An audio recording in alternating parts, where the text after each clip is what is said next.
there, and welcome to our first edition of What's the Word. Joining me for our first show of the season, we've got Mikey Fogarty back, Cheltenham Festival winning jockey, now RTE pundit extraordinaire as we saw over the course of Christmas. Brendan Duke in midfield as always, and of course David Jennings joining me as well. We're going to look ahead to some rescheduled action, a busy Saturday in particular, Grade 1 action at Naas as well, the Laura's Hotel hurdle. But first, a little reflection.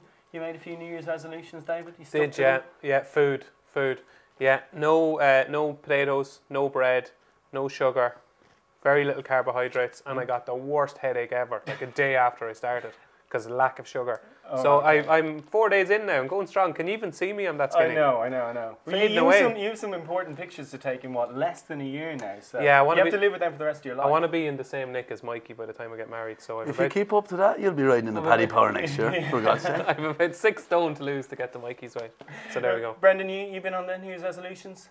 I don't normally make New Year's resolutions, Tom, but I had an incident over the Christmas that shook me to my very foundation. Oh, so yeah. Hell's Kitchen. Do you remember that piece? Yes, I do. I do remember that little piece. As he ran rampant around Kempton and soared majestically over. As I told you he would. Well, indeed, and every jump a nail in the coffin of my credibility. So I have resolved that if David Jennings tells me something will win, to pay more attention. Okie doke. And Mikey, you were on RT over the Christmas. Did you make one or two New Year's resolutions as well?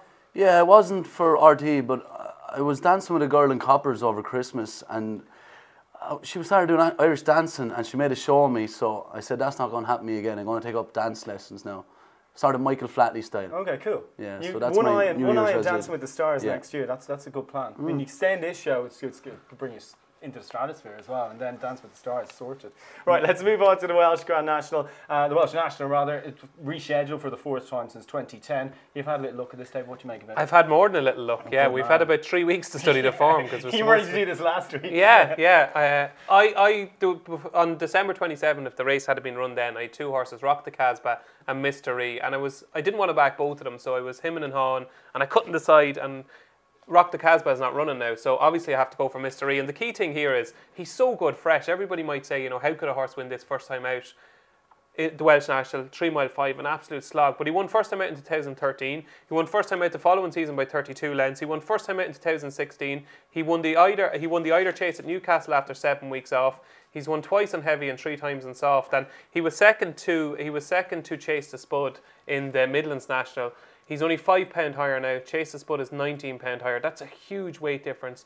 Michael Scudamore had a winner over Christmas as well. I think Mystery ticks so many boxes. So I'm hoping the Welsh National won't be a mystery and Mystery will win it. Oh, very good. Yeah, I see what you did there. 8-1 with our sponsors, Ladbrokes, by the way. Brendan, your thoughts on the Welsh National? 8-1 the field in a 20-run race. It is deep. There's no doubt about it. But I agree with David. The BFA. New Year's resolution. Yeah, New Year's resolution. The BFA is huge. And also that Midlands Grand National form just could not be working out any better. It was a really strong piece of form. He's £5 higher than in that run. Can I ask a question? Go on. The BFA? Best fresh angle. Okay. So he could. He must go close. I think Mystery. Okie doke. Mikey, are you gonna? It's 8-2 the field and wide open. You're hardly going to go with 3 of the same horse. So we should. No, I'm going with a good pal of mine, Adrian Heskin and Tom George. Loves Chepstow. Won there a couple of times already. Nice racing weight. He's by Westerner, and look, it's one I just give an each way squeak to. I'm going that one. Good stuff. Also on the Chepstow card, upcoming 135, we have that Grade 1, the curl finale hurdle. Apple Shakir is not going to run, but Nicky Henderson still has a 1 more to favourite here. Yeah, it's probably the most likely winner, probably the most talented horse in the race, but it's 2 wins so far. We have a dream, by the way. Yeah, we have a dream. I've been on good ground, so I'd just be a little bit worried about the ground. And if you do want something that likes heavy ground, right? This famous Millie, that's a really bad slip of the tongue. Famous Millie. What are you thinking about? Sorry. Oh, yeah. Famous Millie, trained by Gavin Cromwell. I met Gavin in Leopardstown. What are you saying about Gavin Cromwell? No. I met Gavin Cromwell in Leopardstown over Christmas. Are you disappointed the race was called off? And he said, I'm actually not, because I need to get 1 more gallop into Famous Millie, and it gives it more time for the ground to get even more testing. This filly won on heavy ground at Listowel, and Mikey will tell you, that heavy ground in the Stole is like nowhere else in the world. That's a swimming pool. So I think Famous Millie has been underestimated here. Beat Malaya by 17 lengths at Aintree, and that race has worked out okay because Grey Waters, who was beaten about 150 lengths, was only beaten 7 lengths by Sport de Laine at Leopardstown over Christmas in a Grade 2. Yeah. I think that was a better race than we gave her credit for, and I don't think she's getting the credit she deserves. I think it could be a big race double for Robbie Dunn. Oh, good stuff. Brendan, you've had a little look at that finale, the juvenile hurdle. I certainly have. Well, one of my bets of the Christmas that was supposed to be runs here in this Sussex Ranger. Now he's doubly engaged, but I imagine this is the plan because it's in the same age group.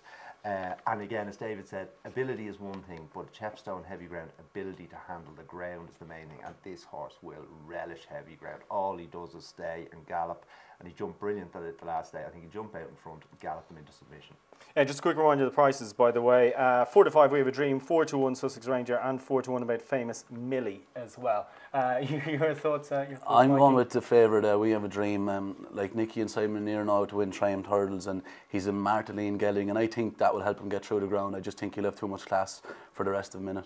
Good stuff. There's a pretty decent card at Sandown as well. Got the Tallworth Hurdle at Grade 1 coming at 225. Could be a good story here for Amy Murphy potentially, with Kalashnikov's up near the top of the market. Who do you think will win this? Yeah, 3 from 3, but the form of its most recent win is not working out well. Irish Prophet was well beaten by If the Cap Fits at Kempton. I think we might see the Supreme Novice Hurdle winner here. I think Western Rider is potentially one of the most underrated horses in training. Claiming Taken Forgan is 8 to 1 favourite with Labrooks for the Supreme Novice Hurdle. Western Rider is 20 to 1. That makes no sense whatsoever because Western Rider was ahead of him at Aintree. Western Rider was also ahead of If the Cap Fits, who's second favourite at Aintree, was just behind him in the Cheltenham bumper. I thought he was brilliant last time at Cheltenham. He beat Lawler by 2 lengths, jumped the last brilliantly that day. I thought that was one of the hottest novice hurdles we've seen so far this season, and I would be advising punters to get stuck into Western Rider, not only to win the Tallworth, but to win the Supreme at 20 to 1, because it's not a vintage year for novice hurdlers. Yeah, absolutely.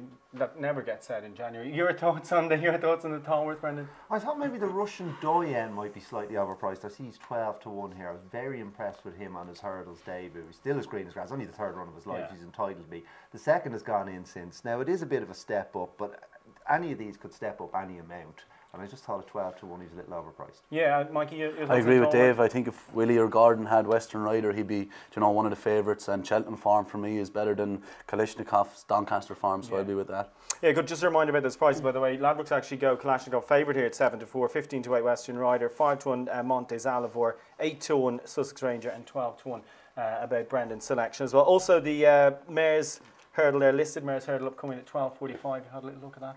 I thought Dusky Legend would win. I think this is just a confidence booster after falling a couple of times over fences, but would have won a really good race against the boys at Newbury had it not fallen. She's a really strong traveller, and her form even from earlier on in the season is working out well with Lady Buttons. And she's 11 to 4 here in our tissue prices. I wouldn't mind a bit of that because I don't think she'll be 11 to 4. Yeah, good. So Poppy K looks the next bet, what's around about 3 to 1 Poppy K. Your thoughts on this, Maris? 11 to 4 in a 5-run race. It's like a bags race, this. Yes. What are you saying about the character of these horses? Well, no, it is very competitive. I actually thought my tissue might be way off. I thought the Angels Antics would go off fab. I see it's 4 to 1 here. Yeah. She's unexposed.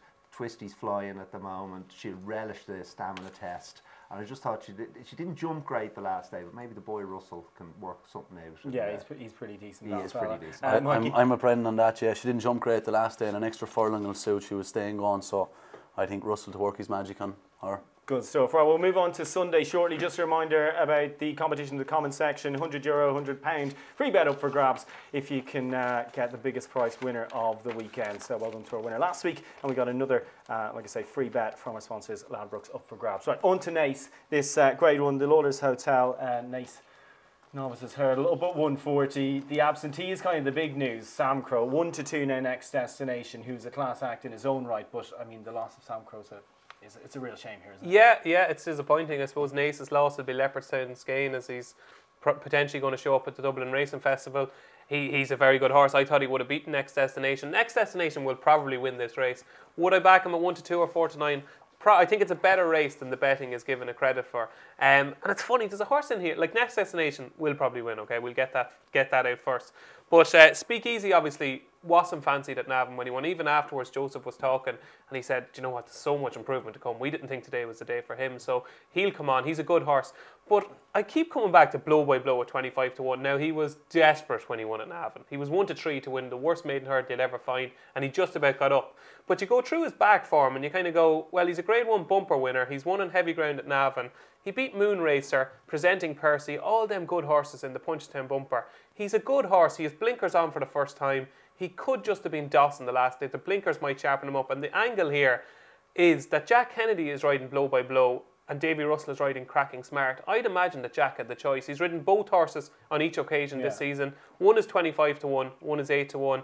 I just look, it's a shot in the dark, but I think Blow by Blow at 25 is too big. His hurdling has improved markedly on his first couple of starts. I mean, the first day he was bull ignorant at his hurdles, and he's clearly a chaser in the making. Yeah, but, he's a good horse. but he's sharpened up a bit. Like he has sharpened up. He probably won't beat Next Destination though. That's fair enough. Yeah. 25 to 1, 1 to 2. Yeah. Mikey, your thoughts on the Lawless Hotel race? Yeah, I'm a big Next Destination fan. I rode him a good bit last year in Willie's work before the Cheltenham bumper. I fancied him. He ran very well considering all of Willie's ran poor in that race, and I actually fancied him to nearly give Sandcrow a run for his money, and I don't think he'll come off the bridle, and I think he'll even stay 3 miles in Cheltenham.